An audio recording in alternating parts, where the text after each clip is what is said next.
دنیا میں محمد صلی اللہ علیہ وسلم سے زیادہ کامیاب لیڈر گزرا نہیں. 23 سال کا عرصہ نہ لکھنا جانتے نہ پڑھنا جانتے, پسماندہ ترین قوم میں پیدا ہوئے, جو گھوڑوں کی لڑائی پہ قتل و غارت پہ آ جائے, گھوڑوں کی دوڑ پہ قتل و غارت پہ آ جاتی تھی وہ قوم. اس کا گھوڑا آگے نکل گیا تو قتل کر دیا اس کو غیرت میں.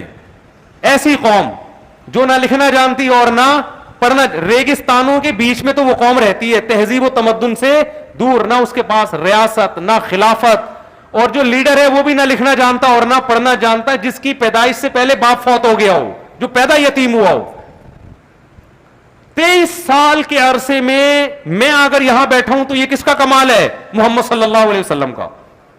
آج حرم میں تراویح ہو رہی ہے, لاکھوں لوگ قرآن پڑھ رہے ہیں ہاتھ باندھ کے رمضان میں, تو یہ کس کا کمال ہے؟ محمد صلی اللہ علیہ وسلم کو ایک کریڈٹ جاتا ہے.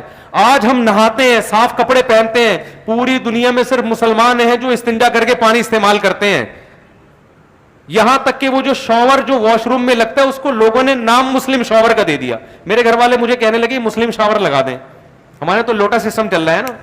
گھر والوں نے کہا مسلم شاور, میں نے کہا کہ ہندو شاور بھی ہوتا ہے کیا؟ غیر مسلم عیسائی دیوبندی بریلوی میں بھی ہوتے ہیں کیا؟ پھر تحقیقی پتا چلا جی یہ لفظ کہاں سے آیا ہے, یورپ سے, کیونکہ شاور کون استعمال کرتا ہے؟ تو یہ کس نے سکھایا ہے؟ اس یتیم نے جو نہ لکھنا جانتا تھا اور نہ پڑھنا. ہم کتے بلی نہیں کھاتے, ہم خنزیر نہیں کھاتے, ہم مردار نہیں کھاتے. یہ تہذیب ہمیں کس نے سکھائی ہے؟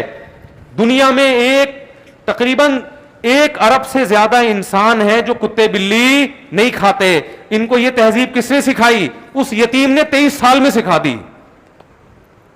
نہیں آئی میرا خیال ہے بات.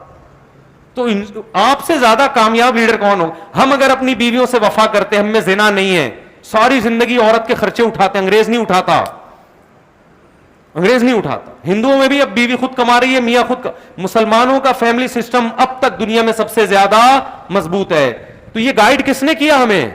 یہ 23 سال میں نبی صلی اللہ علیہ وسلم سکھا کے گئے ہم کو. اتنا بڑا انقلاب پوری. پھر یہ تو خلافت تو اب ختم ہوئی ہے 1920 میں جا کر, دنیا پہ حکومتیں ہم نے کی. آپ ذرا خلافت عثمانیہ جو ترکوں کی خلافت تھی اس کے تحت کتنے کنٹریز آتے تھے, ذرا آپ گوگل پہ لکھ کے سرچ کریں, آپ کے ہوش اڑ جائیں گے. بوسنیا ہمارے ہاتھ میں, تنزانیہ ہمارا تھا, مکہ مدینہ ارض حجاز ہمارا, کتنے سارے کنٹریز ہیں, رشیا کی تمام ریاستیں ہمارے تلوار کے نیچے تھیں. تو یہ کانفیڈنس پوری دنیا سے لڑنے کا, تلوار کے زیر کرنے کا, اور پھر دنیا کو عدل سے بھرنے کا, یہ سارا, اور اتنے دیر تک اثرات رہے. خلافتیں تو اب جا کے ختم ہوئی ہیں, ریاستیں اب بھی باقی ہیں چھوٹی چھوٹی, اور اس کے اثرات کیسے.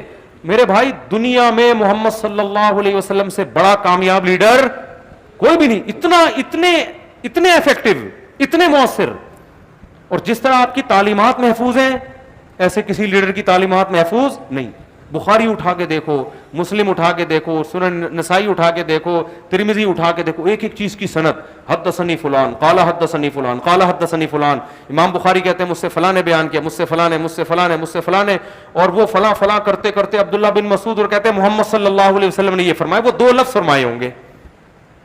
تو لیڈر نے ان کو تیار کر دیا کہ میری بات کی تمہاری نظر میں اتنی ویلیو ہونی چاہیے کہ اس بات کو سندوں کے ساتھ تم نے قیامت تک محفوظ کرنا ہے. میری زبان سے نکلا ہوا جملہ ہلکا نہیں ہے. یہ جو موٹیویشن دی, اپنی ویلیو منوائی, یہ ویلیو منوانا کتنا مشکل کام تھا بھائی.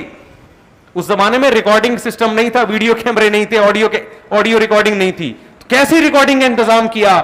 ایسی ریکارڈنگ کہ اس زمانے میں دنیا کی جتنی تہذیب یافتہ قومیں تھیں کسی قول کی حفاظت کا ایسا انتظام نہیں ہوا ہے جیسا محمد صلی اللہ علیہ وسلم کے اقوال کی حفاظت کا انتظام ہو. خیر یہ الگ ٹاپک ہے.